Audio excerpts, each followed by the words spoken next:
Sebbene si tratti di una indiscrezione, il nome di Giusy Nicolini, candidata del PD alla presidenza della regione siciliana, comincia a circolare con una certa insistenza.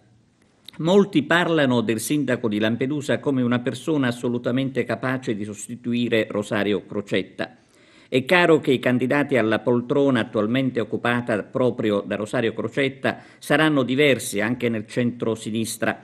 Per quanto riguarda Giusy Nicolini, si ricorda intanto il suo legame con Legambiente Sicilia. Da sindaco di Lampedusa e Linosa poi la Nicolini si è sempre battuta difendendo il territorio delle due isole.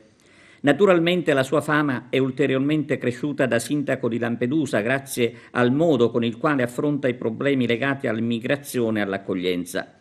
C'è da dire che il nome di Giusy Nicolini venne fatto già una volta senza successo in occasione di elezioni politiche. Adesso però, visto che a quanto pare a sostenerla è personalmente il Presidente del Consiglio Matteo Renzi, potrebbe essere davvero la volta buona per il sindaco Giusy Nicolini per guidare la regione siciliana. Il legame politico tra Nicolini e Renzi è un legame solido, come dimostrato anche dalla scelta proprio di Renzi di inserire il sindaco di Lampedusa tra i nomi della delegazione italiana ospite del presidente Obama. È difficile prevedere comunque se all'interno del PD ci sarà la volontà unanime di sostenere la scelta di Matteo Renzi per quanto riguarda la regione siciliana.